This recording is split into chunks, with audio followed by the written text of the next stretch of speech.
Hello, users, and welcome to another episodic installation of Above It All, the show where I tell you things that I think you should know so that you can better have discourse in this ruined world we live in. And so I originally was not going to cover much of the Democratic Convention because I personally do not really care that much. But I want to at least, make one video about it. I don't know. We'll see if it gets cringy. I watched the 2016 convention in its entirety, and I'm sorry, I can't do it again. I'm sorry, I won't. I would rather jump off a bridge, but I saw this one circulating, and this one was. I think this story was something that it deserves viewing here. So. The daughter of one of President Trump's 2016 supporters, who later died from COVID-19, blistered the president during a speech Monday night as part of the virtual Democratic National Convention. Christine Urquiza has previously penned an obituary criticizing Arizona Governor Doug Ducey following her father's death, said Monday that her father told her before his death that he felt betrayed by the president due to his handling of the coronavirus pandemic. His only pre-existing condition was supporting Donald Trump, Urquiza said. Donald Trump may not have caused the coronavirus, but his dishonesty and his irresponsible actions have made it so much worse. So I'm going to play this whole video. Real quick, I just want to say, as a prerequisite, Joe fucking Biden and the fucking Democratic fucking disgusting people that they are decided in March that they were going to force everyone to have in-person primaries in Illinois, Arizona, mind you, Florida.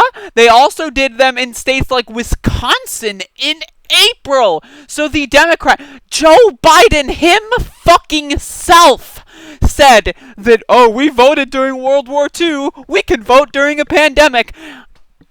This has to be underscored. We can't forget this history. This is disgusting negligence from the Democratic fucking party here. They have killed so many people throughout their primary process, right? My eyeball is a little itchy.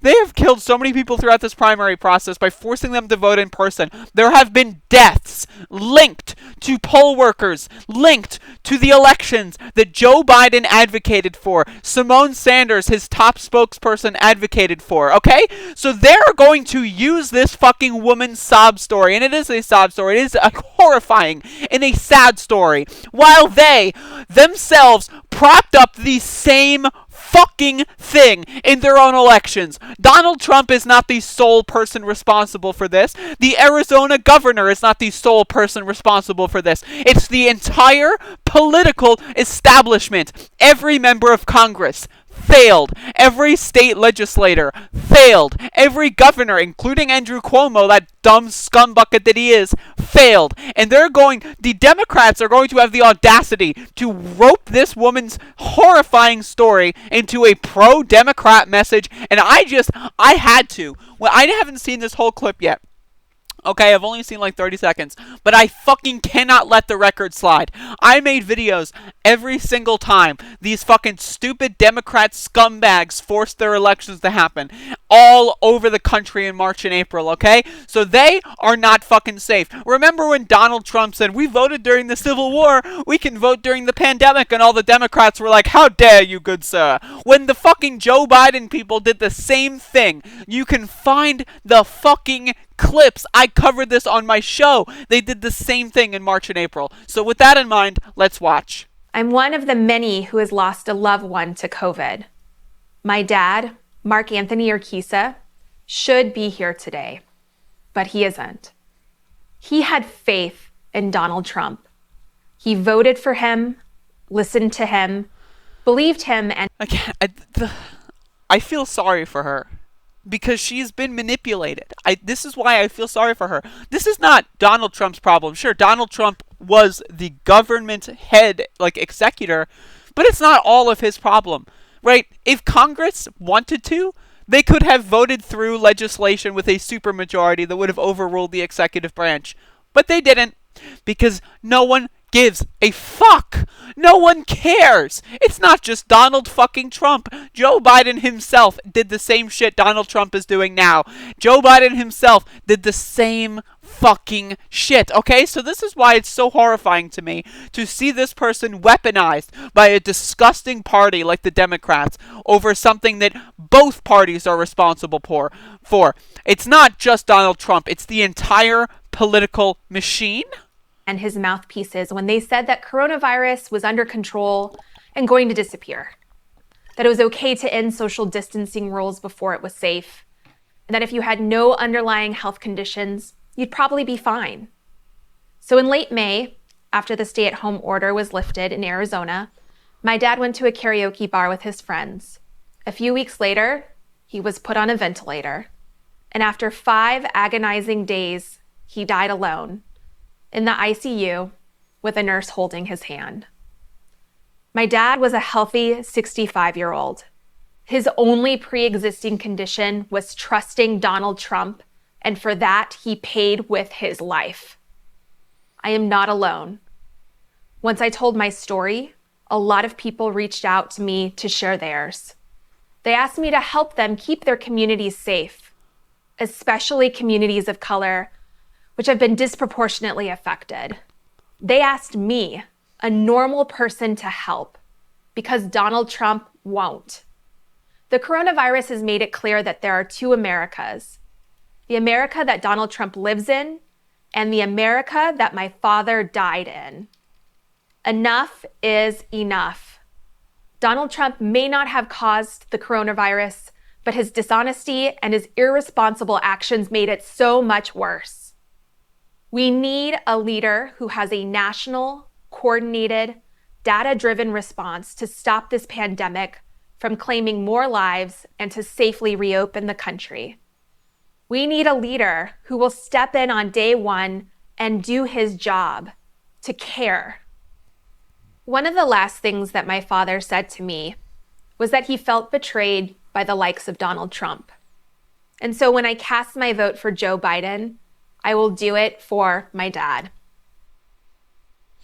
Again, it's horrifying.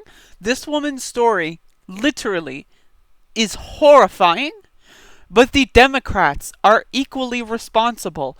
Joe Biden himself, Simone Sanders, his spokeswoman, said the same shit in April, in March, when Arizona had its primary in March.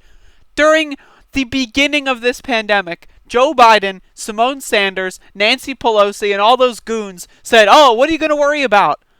Oh, it's nothing. Just go vote. Go vote." They fucking threatened states that were delaying their elections. They threatened states, "Oh, if you delay your election won't count for the presidential primary."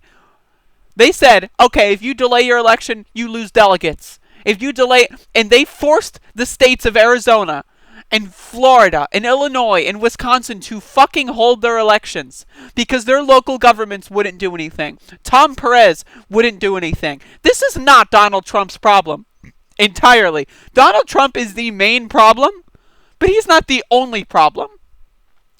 And this is why this fucking shit is horrifying to me. It is terrifying to me to see them weaponize this person's death and this child's suffering to make a pro-Biden message when Biden said the same fucking thing. And I don't blame her for not knowing this, because the Democrats are great at revisionist history. So are the Republicans. They're both awful. Our entire government failed. Everyone. Bernie Sanders failed. AOC failed. Everyone failed, okay? Some people tried harder than others. Nancy Pelosi didn't try at all. The Republicans didn't give a fuck. But the net result is that everyone fucking failed, including Donald Trump, excluding nobody. So when I see this shit, it makes me sad for her and her story and the fact that her father died because he supported the President of the United States and trusted him when the President was lying to them. But guess what? So did Joe Biden. Joe Biden lied to his supporters, and Joe Biden killed his own supporters. to win and escalate the primary process. And Bernie fucking Sanders capitulated at the crucial moment and said, you know what, Joe? You killed voters, but that's okay. Let's rally behind you. So you know what? Fuck this. Now, that being said, Donald Trump needs to go. But we cannot be under any illusion or delusion that Donald Trump leaving office is going to fix our problems.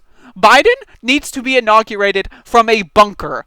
Biden needs to know we don't like him either. Biden needs to not be able to go outside, not for fear of corona, but for fear of Molotovs. Because this government is a disgusting fucking sack of shit. They are all garbage, and I'm sick of seeing this stuff. I'm sick of seeing this kind of stuff weaponized. And this is one of the reasons why I wanted to avoid the convention, but I didn't avoid this one.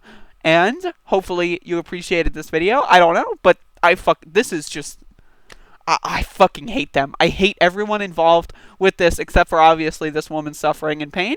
But the idea that Joe Biden and Simone Sanders are just going to pretend they didn't do this. And everyone's just going to be like, all right, it's all Trump's fault. It's disgusting. It's disgusting.